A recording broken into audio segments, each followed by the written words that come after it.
আজকে আমি লাউয়ের দারুণ টেস্টি একটা রেসিপি আপনাদের সাথে শেয়ার করব, যেটা খেতে অসাধারণ হয়। নিরামিষের দিনে এইরকম একটা লাউয়ের রেসিপি তৈরি করলে আর কোনো কিছুর দরকার হবে না। যারা লাউ না পছন্দ করে তারাও চেটেপুটে খাবে, বাচ্চা থেকে বড় সবাই চেয়ে চেয়ে খাবে, এতটাই টেস্টি হয়। লাউকে লাউ মনে না করে অথবা সবজি মনে না করে তাহলে সবজি খেতেও সবাই ভীষণ ভালোবাসবে। আজকের এই লাউয়ের রেসিপিটা তৈরি করার জন্য প্রথমেই দেখুন আমি এই রকম একটা মিডিয়াম সাইজের লাউ নিয়েছি। লাউটাকে এভাবে ডুমু ডুমু করে কেটে নিচ্ছি। বন্ধুরা, রেসিপিটা দেখে যদি ভালো লাগে নিচে লাইক বাটন আছে, অবশ্যই প্রেস করে দেবেন। আর আপনি নতুন হলে চ্যানেলটাকে সাবস্ক্রাইব করে সাথেই থাকবেন, বেল বাটনটা অল করে দেবেন, তাহলে আমার দেওয়া এইরকমই ঘরোয়া দারুণ টেস্টি রেসিপিগুলো সবার আগে আপনাদের কাছে পৌঁছে যাবে। দেখুন আমার লাউটা কাটা হয়ে গেছে। আর এদিকে আমি একটা মশলা তৈরি করার জন্য নিয়ে নিলাম 1 ইঞ্চি আদা টুকরো করে আর 4টে কাঁচা লঙ্কা একটু পেস্ট করে নিয়েছি, তবে খুব বেশি মিহি পেস্ট না, একটু দানা দানা করে পেস্ট করে নিয়েছি। আর এদিকে কড়াতে আমি কিছুটা তেল বসিয়ে দিয়েছি। দেখুন 2 চা চামচ সর্ষের তেল গরম করে নিয়েছি। এবার দিয়ে দিচ্ছি লাউগুলোকে একটু ভেজে নেব। আমি এখানে রান্নাটা সর্ষের তেলে করছি, আপনারা আপনাদের পছন্দ অনুসারে যে কোনো রান্নার তেল দিয়ে এটা করতে পারেন। দিয়ে দিলাম একটু পরিমাণ মতো নুন, দিয়ে দিচ্ছি একটু হলুদ গুঁড়ো, আর দিয়ে দিচ্ছি একটু লাল লঙ্কার গুঁড়ো। এবার লাউটাকে গ্যাসের ফ্লেমটাকে হাইতে রেখে প্রায় 3-4 মিনিট সময় নিয়ে একটু ভেজে নেব।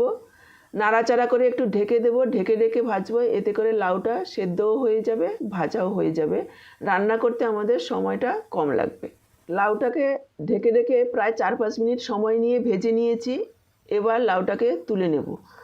লাউ তুলে নিয়ে কড়াটাকে একটু পরিষ্কার করে নিয়েছি। এবার আবারও 2 চা চামচ সর্ষের তেল দিয়ে দিলাম। তেল ভালোভাবে গরম হয়ে যাওয়ার পর দিয়ে দিচ্ছি 1/2 চা চামচ সাদা গোটা জিরে, দিয়ে দিলাম 2টো শুকনো লঙ্কা, দিয়ে দিচ্ছি 2টো তেজপাতা। আমি এখানে জিরে ফোড়ন দিলাম, আপনারা চাইলে 5 ফোড়নও দিতে পারেন, তাতেও গন্ধটা বেশ ভালো আসবে। আর সাথেই দিয়ে দিচ্ছি 1/2 চা চামচ হিং ফোড়ন দিলে যেমন স্বাদটা বাড়বে, সেরকমই গন্ধটাও বেশ ভালো হবে। কয়েক সেকেন্ডের জন্য একটু ভেজে নেব। গ্যাসের ফ্লেমটাকে এই মুহূর্তে লোতেই রাখবেন, তা না হলে হিং পুড়ে যাবে।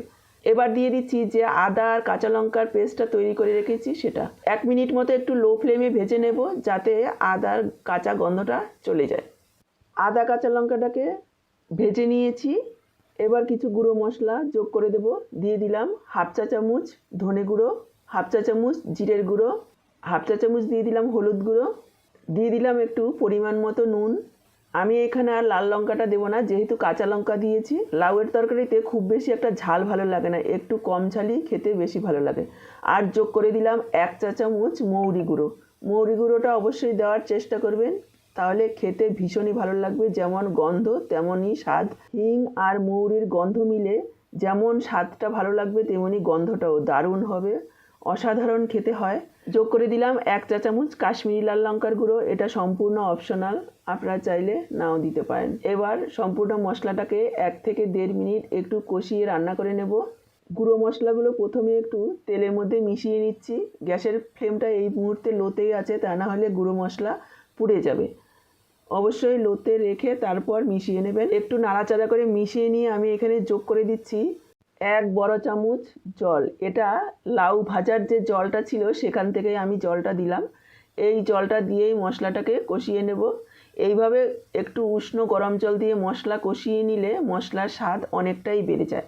মশলাটা কষানো হয়ে গেছে। এবার আমি যোগ করে দিচ্ছি ছোলার ডাল।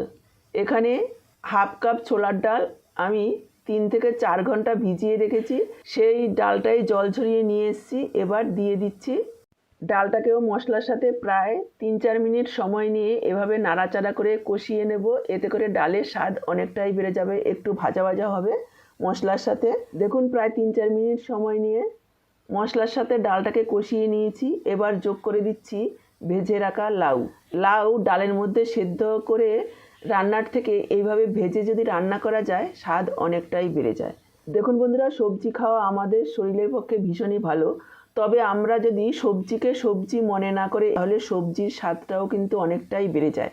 আর নিরামিষ তরকারি যদি একটু যত্ন করে রান্না করে দেওয়া হয়, তাহলে সবাই নিরামিষ খেয়েও তৃপ্তি পাবে, মাছ মাংসের মতো চেয়ে চেয়ে খাবে সবাই, বড় থেকে ছোট।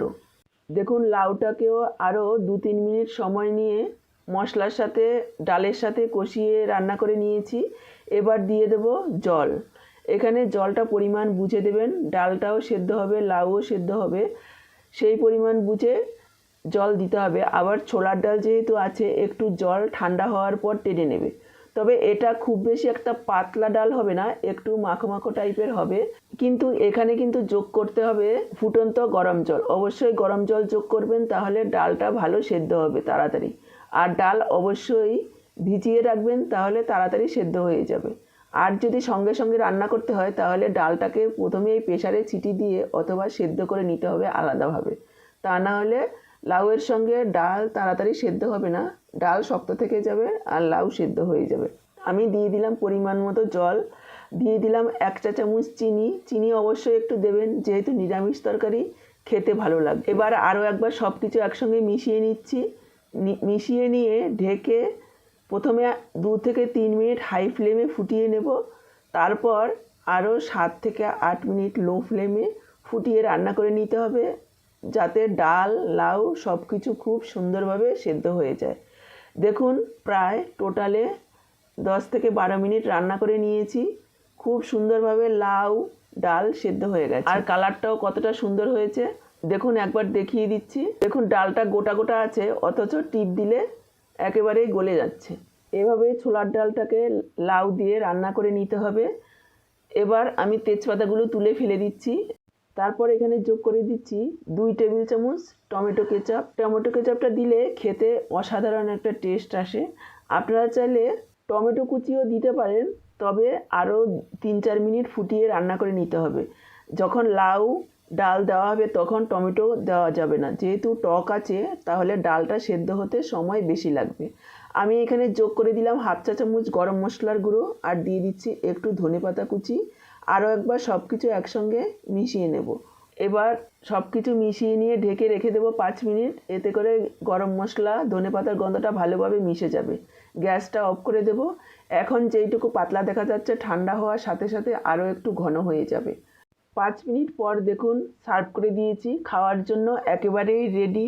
এটা আপনারা ভাত, রুটি, লুচি সব কিছুর সাথেই সার্ভ করতে পারেন। ছোলার ডাল দিয়ে লাউয়ের এই ঘন্ট অসাধারণ খেতে হয়। অবশ্যই একবার আমি আজকে যেভাবে রান্নাটা করলাম এইভাবে খেয়ে দেখবেন, আশা করি আপনাদের ভালো লাগবে। আর বাড়িতে বানিয়ে খেলে একেবারে জানাতে ভুলবেন না যে আপনাদের কেমন লাগলো। তাহলে আজকে এই পর্যন্ত, আবার দেখা হবে এইরকমই ঘরোয়া দারুণ টেস্টি কোনো রেসিপির সাথে। সবাই ভালো থাকবেন, সুস্থ থাকবেন।